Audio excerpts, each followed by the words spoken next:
Let's talk about two legends of the club.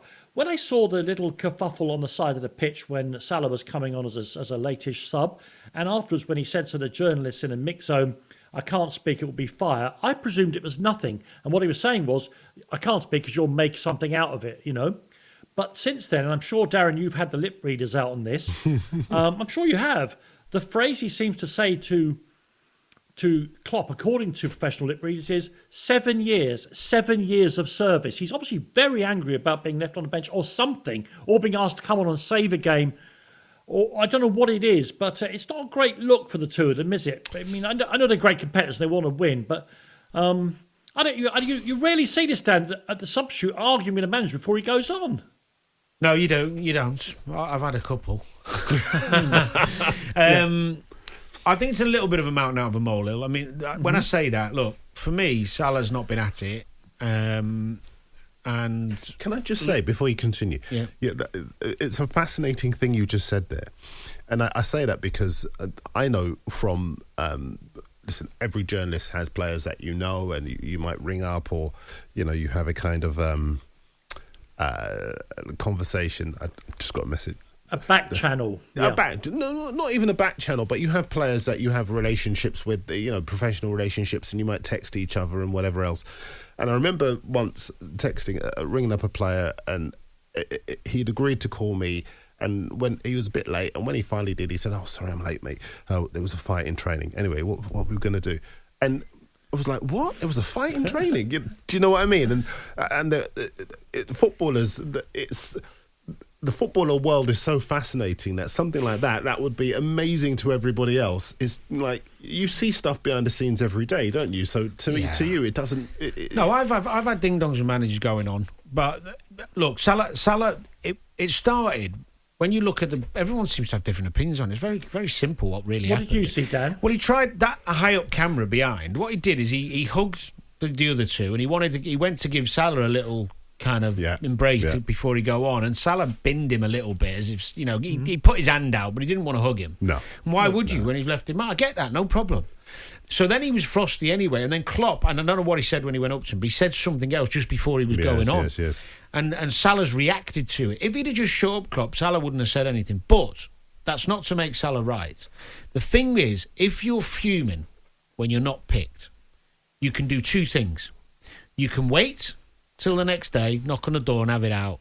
Or when the team's picked, you pull the manager and you have it out then. Yep. You don't be a baby and like petulant and do it from a distance. It's a bit weak. You haven't got the gumption to have it out with the manager one-on-one when nobody's there in four walls. Don't do it in front of the whole crowd by being a bit dismissive of him when everyone can see you and you can't have a proper argument.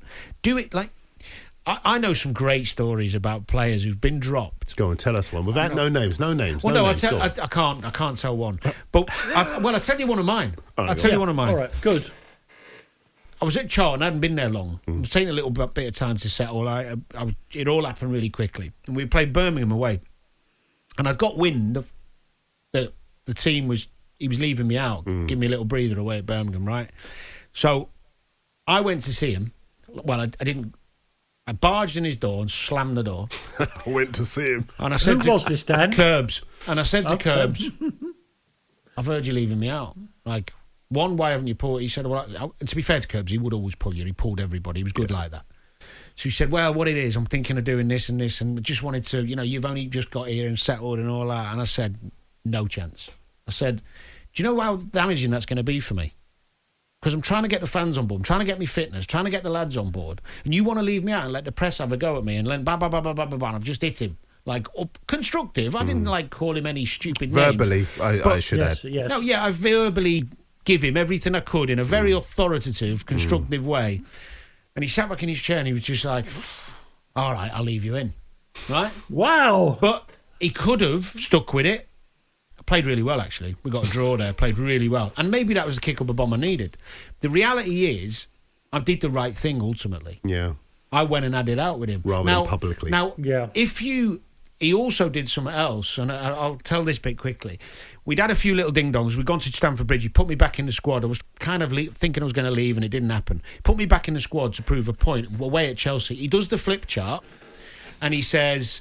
here's the team and here's the subs. And we had some young lads on the bench. Yeah. Didn't even put me as a sub. Wasn't even stripped.